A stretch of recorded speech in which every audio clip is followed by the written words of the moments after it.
बिस्मिल्लाहिर्रहमानिर्रहीम अस्सलामुअलैकुम। आज हम एक्सरसाइज 1.1 के क्वेश्चन नंबर 5 की तरफ चलते हैं। क्वेश्चन नंबर 5 में क्या कह रहा है कि name the property used in the following. मतलब जो हमारे पास ये क्वेश्चन है ना, इनमें हमने बस ये बताना है कि यहाँ पे कौन सी प्रॉपर्टी यूज़ हुई है। ठीक है, तो हमारे पास क्वेश्चन नंबर 1 है। क्वेश्चन नंबर 1 है हमारे पास -3 लेस देन -1 इम्प्लॉइज़ डैट। ये जो हमारे पास ये सिंबल होता है, ये इम्प्लॉइज़ का ना सिंबल होता है। इम्प्लॉइज़ डैट 0 लेस देन 2। मतलब इसको यूज़ करते हुए ना हमने ये कंडीशन बनानी है। ठीक है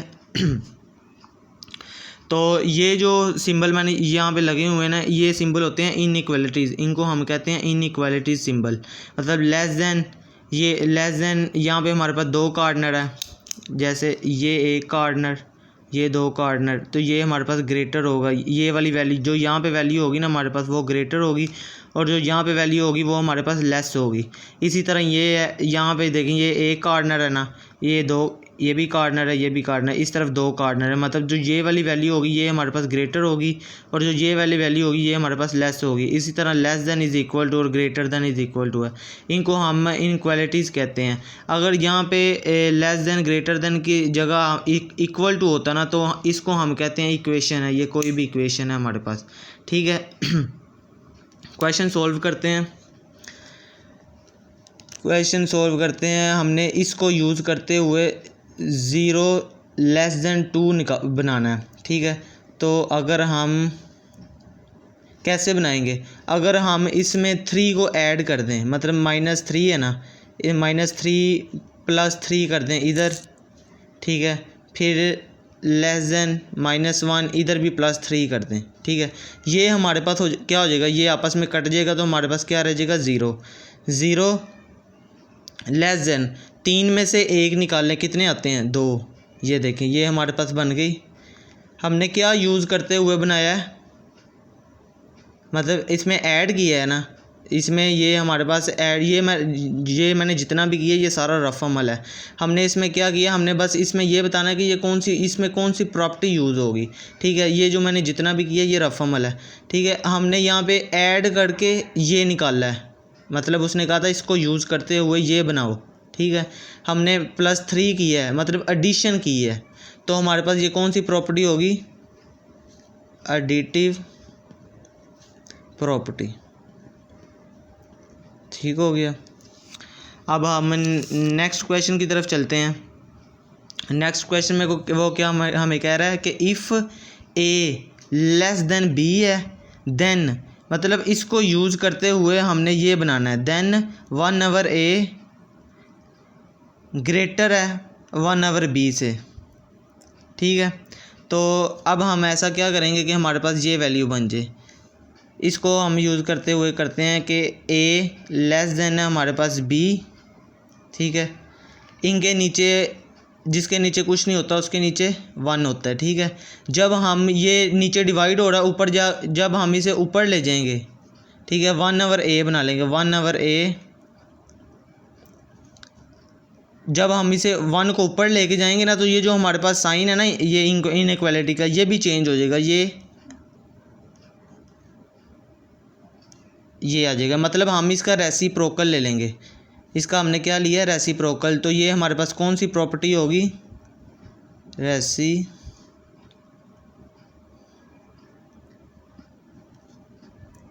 रेसिप्रोकल प्रॉपर्टी। ठीक है अब हम नेक्स्ट क्वेश्चन की तरफ चलते हैं। नेक्स्ट क्वेश्चन हमारे पास है, if a less than b, then a plus c less than b plus सी।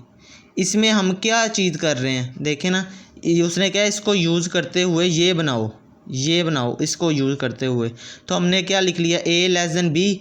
अगर हम इसमें सी का एडिशन कर दें दोनों तरफ, सी लेस देन बी प्लस सी। ठीक है, तो ये हमारे पास क्या हुआ, हमने ऐड किया है ना सी को, तो ये भी हमारे पास कौन सी प्रॉपर्टी होगी, एडिटिव प्रॉपर्टी। ठीक हो गया आगे ना हमारे पास क्वेश्चन नंबर 4 है। क्वेश्चन नंबर 4 में वो हमें क्या कह रहा है कि if a c less than है हमारे पास बी सी से and c greater than zero, मतलब सी पॉजिटिव है, then a less than b. हमने इसको यूज़ करते हुए, इस सारी टर्म को यूज़ करते हुए ना ये बनाना है, ठीक है। तो सी, सबसे पहले मैं इसके बारे में बता देता हूँ कि सी हमारे पास पॉजिटिव कैसे है। ठीक है, ये हमारे पास ज़ीरो है। ज़ीरो से जो आगे वाली टर्म होगी ना, जैसे 1 2 3 सो ऑन, ये सारी पॉजिटिव टर्म होगी, और ज़ीरो से पहले वाली टर्म जो -1 -2 -3 ये सारी नेगेटिव टर्म होगी। तो इसमें वो कह रहा है कि ज़ीरो से ग्रेटर है सी, जब ग्रेटर है तो वो पॉजिटिव की तरफ ही जाएगा ना, इसलिए ये हमारे पास पॉजिटिव है, सी हमारे पास पॉजिटिव है।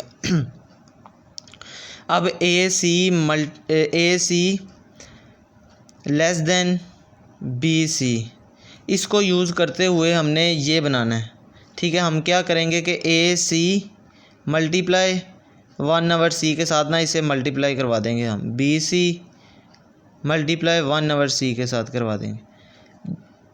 ये सी से कट गया और ये सी से कट गया, तो हमारे पास क्या बना, ए लेस देन बी। तो यहाँ पे हमारे पास कौन सी प्रॉपर्टी यूज़ हुई, मल्टीप्लिकेटिव प्रॉपर्टी, ठीक है। अब नेक्स्ट क्वेश्चन की तरफ चलते हैं। ये हमारे पास क्वेश्चन नंबर 5 में क्या कह रहा है कि if a c less than है हमारे पास बी सी से and c less than zero, मतलब यहाँ पे पहले हम पिछले वाले क्वेश्चन में हमारे पास क्या था, सी ग्रेटर देन ज़ीरो था, मतलब सी हमारे पास पॉजिटिव था। यहाँ पे सी लेस देन ज़ीरो, तो क्या होगा, हमारे पास सी नेगेटिव है। देन इस सारी टर्म को यूज़ करते हुए देन ए ग्रेटर देन बी हमने बनाना है, ठीक है। तो मैं आपको एक दफ़ा फिर बता देता हूँ, ठीक है। अगर हमारे पास यहाँ पे 3 है, ठीक है, यहाँ पे हमारे पास -1 है, अगर ये लेस देन हो 2 से, और यहाँ पे भी हमने इसको -1 के साथ मल्टीप्लाई करवा दिया, ठीक है। अगर जब हम इसमें से ये और ये वैल्यू ख़त्म करेंगे ना, तो ये क्या होगा, हमारे पास इसका साइन चेंज हो जाएगा, इस टर्म का साइन चेंज हो जाएगा, मतलब जो लेस देन होगी ना वो ग्रेटर देन हो जाएगी, मतलब माइनस के चेंज करने, माइनस ख़त्म करने से। यहाँ पे अब हमारे पास क्या है, यहाँ पे हमारे पास जो सी है ना वो हमारे पास है नेगेटिव है, पहले पॉजिटिव था। तो हम क्या करेंगे, यहाँ पे ए c less than B C, इसी तरह पहले वाले क्वेश्चन की तरह हम इसमें भी मल्टीप्लिकेशन करेंगे, 1/c के साथ इसे मल्टीप्लाई करवा लिया, बी सी मल्टीप्लाई 1/c। अब इसके साथ कैंसिलेशन इसकी कर ली, तो हमारे पास क्या आया, यहाँ पे हमारे पास अब इसकी ना ये जैसे यहाँ पे मैंने बताया था कि ये जो इनइक्वालिटी है वो चेंज हो जाती है, तो यहाँ पे भी अब इसकी इनइक्वालिटी चेंज हो जाएगी, ठीक है। तो इसको हम कौन सी प्रॉपर्टी यूज़ हुई है यहाँ पर, मल्टीप्लिकेटिव प्रॉपर्टी, मतलब मल्टीप्लाई की है इसमें, मल्टीप्लिकेटिव प्रॉपर्टी। अब हम क्वेश्चन नंबर 6 की तरफ चलते हैं। क्वेश्चन नंबर 6 में कह रहा है कि इधर ए ग्रेटर देन है बी से, और ए इज़ इक्वल टू है बी के, और ए लेस देन है बी से, ठीक है। इसमें उसने कहा कि इन 3 प्रॉपर्टीज़ को यूज़ करो। तो एक बात ना हमेशा याद रखनी है कि जब भी ना ऐसे 3 प्रॉपर्टीज़ इकट्ठी आ जाए ना, मतलब 3 प्रॉपर्टी, तो हमने इसको कहना कि ये है ट्राई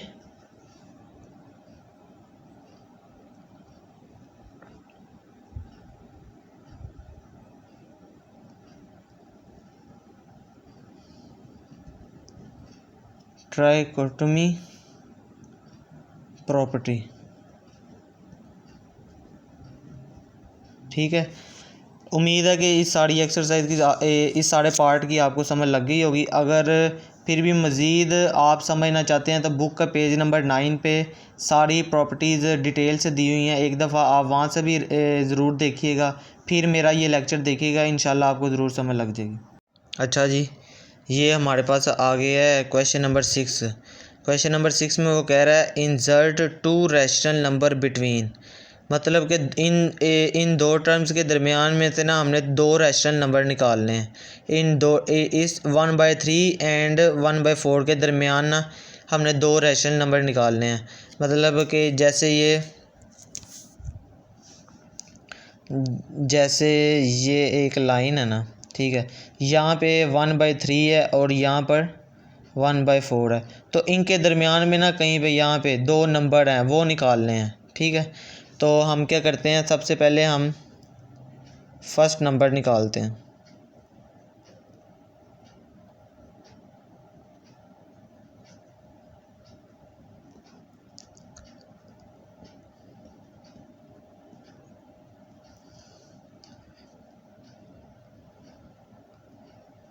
फर्स्ट नंबर निकालते हैं। सबसे पहले ना हम इसकी एवरेज निकालते हैं, एवरेज ऑफ 1/3 एंड 1/4। एवरेज निकालने के लिए हम क्या करते हैं कि ये 2 टर्म्स को ऐड कर देते हैं, 1/3 प्लस 1/4, और इन दोनों टर्म्स को 2 के साथ हम डिवाइड कर देते हैं। ठीक है, तो अब हम इसका एलसीएम ले लेंगे। ठीक है, हम इसका एलसीएम लेते हैं। तो एलसीएम लेने का क्या तरीका होता है कि सबसे पहले ना हम ये जो 2 नीचे वाली टर्म्स है ना, इनके फैक्टर बना लेते हैं आपस में। 3 और 4 है। आप देखें कि यहाँ पे 2 2 द 4, 3 ऐसे ही आ गया, 2 ये 1 यहाँ पे 3।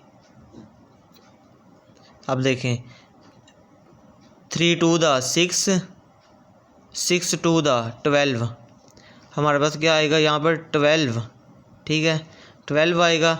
अब देखना है कि 3 12 के टेबल पे कहाँ पे आता है, 3 1 the 3, 3 2 the 6, 3 3 the 9, 3 4 the 12 plus, और देखें अब 4 यहाँ पे 3 आएगा, 4 1 द 4, 4 2 द 8, 4 3 द 12, और डिवाइड होगा हमारे पास 2 के साथ ही।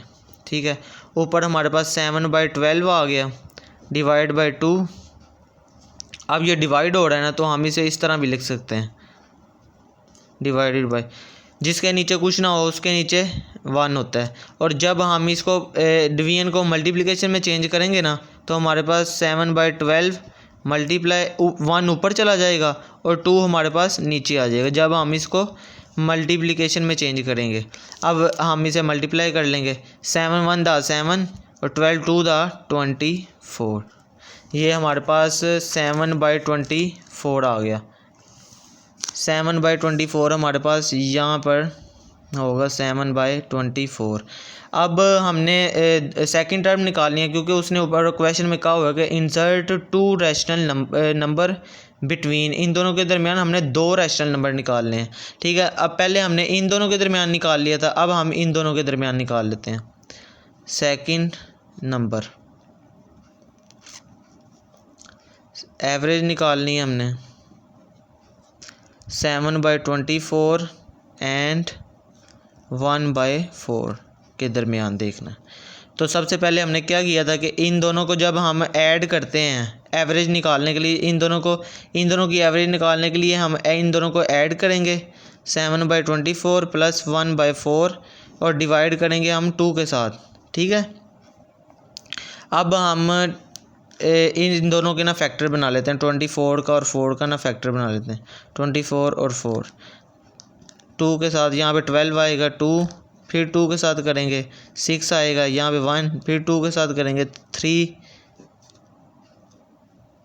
ठीक हो गया। अब 3 2 द 6, 6 2 द 12, 12 2 द 24। अब हमने पढ़ना है कि हमने देखना है कि 24 को मल्टीप्लाई करना है 24 के साथ, क्या आएगा हमारे पास, 24 1 द 24, तो 7 × 1 प्लस 4। अब देखना है 424 पे कहाँ पे आता है कि अब देखना है 4 5 दा 4 6 दा 20 7 ये डिवाइड होगा 2 के साथ 7 + 6 24 divided by 2।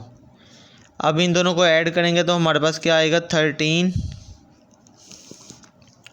13 divided by 24 divided by 2। यहाँ पे डिवाइड हो रहा है, हम इसको किस तरह लिख सकते हैं 13 24 डिवाइडेड बाय 2, जिसके नीचे कुछ ना उसके नीचे 1 होता है। और जब हम इसको मल्टीप्लिकेशन में चेंज करेंगे तो ये हमारे पास 1 ऊपर चले जाएगा और 2 नीचे आ जाएगा। और 13 1 दा, यहाँ पे कर रहा हूँ 13 1 दा 13 और 24 2 दा 48, ये हमारे पास इसका आंसर होगा। ठीक है, ये हमारे पास यहाँ पे इसकी वैल्यू होगी 13/48। ठीक है, उम्मीद है कि आपको इस क्वेश्चन की ना समझ लग गई होगी। नेक्स्ट चलते हैं। नेक्स्ट क्वेश्चन ना मैंने सॉल्व किया हुआ है, बस आपको बता देता हूँ। बिल्कुल ये जैसे पीछे वाला हमने क्वेश्चन किया है ना, उसी तरह ये वाला क्वेश्चन भी किया हमने। ठीक है, 3 और 4, हमने 3 और 4 के दरमियान में से 2 नंबर बताने हैं कि ये हमारे पास 2 रैशनल नंबर हैं। ठीक है, पहले हमने इन दोनों की फर्स्ट नंबर लिया। फर्स्ट नंबर पे हमने क्या किया, एवरेज निकाली 3 और 4 की। जब हम एवरेज निकालते हैं तो 2 के साथ डिवाइड करते हैं और 3 और 4 को आपस में ऐड करेंगे। इन दोनों को ऐड किया, 7/2 हमारे पास आंसर आया। 7/2 को हमने 7/2 हमारे पास यहाँ पे ना कहीं दरमियान में आ रहा है 7/2। अब हम जब सेकंड नंबर निकालेंगे ना, सेकंड एवरेज निकालेंगे तो वो 7/2 और 4 के दरमियान में कोई नंबर निकालेंगे। अब एवरेज निकालने के लिए हम क्या करते हैं, 7/2 को और 4 को आपस में ऐड कर दिया और डिवाइड कर दिया 2 के साथ। अब 2 4 के साथ मल्टीप्लाई होगा तो 8 आएगा डिवाइडेड बाय 2। ठीक है, और ये सारा डिवाइड करेगा 2 के साथ। 7 + 8 15 डिवाइडेड बाय 2, और ये सारा डिवाइड करेगा 2 के साथ। यहाँ पे डिवाइड हो रहा है तो हम इसको इस तरह भी लिख सकते हैं। ठीक है, हमने इसको इस फॉर्म में लिख लिया, जैसे मैंने पिछले क्वेश्चन में आपको सारा कुछ बताया कि जिसके नीचे कुछ नहीं होता उसके नीचे 1 होता है। ठीक है, 15/2 डिवाइडेड बाय 2/1। जब हम इस डिवीजन को मल्टीप्लिकेशन में चेंज करेंगे तो 1 हमारे पास ऊपर चला जाएगा और 2 हमारे पास नीचे आ जाएगा। इसको मैंने इस फॉर्म में लिख लिया 1/2 की। अब ये 15 1 दा 15 2 4 दा 2 दा 4, ये हमारे पास आंसर आ गया इस क्वेश्चन का। और ये हमारे पास कहीं यहाँ पर होगा 15/4, ये हमारे पास रैशनल नंबर है। अच्छा जी, ये हमारे पास है क्वेश्चन नंबर 3, उसका नेक्स्ट पार्ट है। ठीक है, इसमें क्या कह रहा है, 3/4 है हमारे पास एंड 4/5। इसमें भी हमने इसी तरह ही ना इसके ना इनके दरमियान 2 रैशनल नंबर निकालने हैं। तो मैंने ये ऊपर लाइन लगाई भी है ना, उसमें लिखा हुआ है 3/5 और 3/4। इनके दरमियान हमने 2 रैशनल नंबर निकालने हैं। फर्स्ट नंबर निकालना है पहले हमने क्या किया, 3/4 और 3/5 और 4/5। इनके सबसे पहले एवरेज निकालनी है। जब एवरेज निकालते हैं तो इन दोनों को ऐड करते हैं और 2 के साथ डिवाइड करते हैं। ठीक है, हमने दोनों को यहाँ पे हमने दोनों को ऐड किया। ठीक है, और 2 के साथ डिवाइड किया। अब हम क्या करेंगे कि हमारी जो नीचे वाली टर्म है ना वो सेम है, तो हम इसको ऐसे भी लिख सकते हैं। ये एक ट्रिक है। ठीक है, मतलब ना एलसीएम की ये एक ट्रिक है। हमने पहले इसका एलसीएम लेना है ना। अगर नीचे वाली टर्म सेम हो ना तो हम एज इट इज़ लिख देते हैं। अगर यहाँ पे हमारे पास 2 होता और यहाँ पे भी 2 होता तो मैं यहाँ 5 की जगह 2 लिखता एज इट इज़, और ऊपर वाली मैं आपस में ऐड कर देता। इसी तरह यहाँ पे मैंने 5 लिखा है और ऊपर वाली दोनों ऐड कर ली और डिवाइड करवाया 2 के साथ। तो ये हमारे पास 3 + 4 7 और 5 ये नीचे आ गया डिवाइडेड बाय 2। ठीक है, 7/5 डिवाइडेड बाय 2। अब मैं इसको इस फॉर्म में भी लिख सकता हूँ, और जिस टर्म के नीचे कुछ नहीं होता उस टर्म के नीचे 1 होता है। जब हम इसको डिवीजन को मल्टीप्लिकेशन में चेंज करेंगे ना जब हम डिवीजन को मल्टीप्लिकेशन में चेंज करेंगे तो जो ये 1 है ये ऊपर चला जाएगा और ये जो 2 है ये नीचे आ जाएगा, तो 1/2 हो जाएगा। तो जब हम इसको मल्टीप्लाई करेंगे 7/5 टू द 10, 7/10, ये यहाँ पर आ रहा है 7/10। ये हमारे पास एक रैशनल नंबर निकल गया। अब हमने दूसरा रैशनल नंबर निकालना है। दूसरा रैशनल नंबर निकालने के लिए हम क्या करेंगे, इन दोनों के दरमियान कोई नंबर चेक करेंगे, ठीक है। इन दोनों के दरमियान, इन दोनों की जब एवरेज निकालेंगे हम, तो इसको डिवाइड करेंगे हम 2 के साथ, इन दोनों को ऐड करेंगे और डिवाइड करेंगे 2 के साथ। हमने इन दोनों को ऐड किया, ठीक है, यहाँ पे मैंने डिवाइड का निशान नहीं लगाया, ये डिवाइड किया मैंने 2 के साथ, ठीक है, और ये भी डिवाइड किया 2 के साथ, ठीक है। एलसीएम लिया हमने, एलसीएम लिया, इनका फैक्टर बना लिए। 2 5 द 10, 5 आ गया, 5 यहाँ से नीचे उतर गया, ऐसे ही 5 1 द 5, 5 1, ठीक है। हमने इनके फैक्टर बना लिए। हमारे पास क्या हुआ, 5 2 द 10, ठीक है, 10 1 द 10, और 7 मल्टीप्लाई करवाया 1 के साथ तो 7 ही आएगा। इसी तरह हमने 5 2 द 10, 4 को 2 के साथ मल्टीप्लाई करवाया तो हमारे पास 8 आया। अब इन दोनों को ऐड करेंगे और डिवाइडेड बाई 10, इन दोनों को ऐड किया तो 15 डिवाइडेड बाई 10, और ये सारा डिवाइड करेगा 2 के साथ, ठीक है। ये डिवीजन को हम इस फॉर्म में भी लिख सकते हैं कि 2 हमारे पास यहाँ डिवाइड कर रहा है 15 डिवाइडेड बाई 10 और 2/1, जिसके नीचे कोई टर्म नहीं होती, उसको हम, उसके नीचे 1 होता है। जब हम इस डिवीजन को मल्टीप्लिकेशन में चेंज करेंगे तो 1 ऊपर चला जाएगा हमारे पास और 2 नीचे आ जाएगा, ठीक है। 15 को 1 के साथ मल्टीप्लाई करवाया तो 15 आ गया, 10 को 2 के साथ मल्टीप्लाई करवाया तो 20 आ गया। ये अब यहाँ पर हमारे पास आएगा 15/20, ठीक हो गया। उम्मीद है कि आपको ना ये 1.1 की समझ लग गई होगी। कल से इंशाल्लाह हम 1.2 शुरू करेंगे।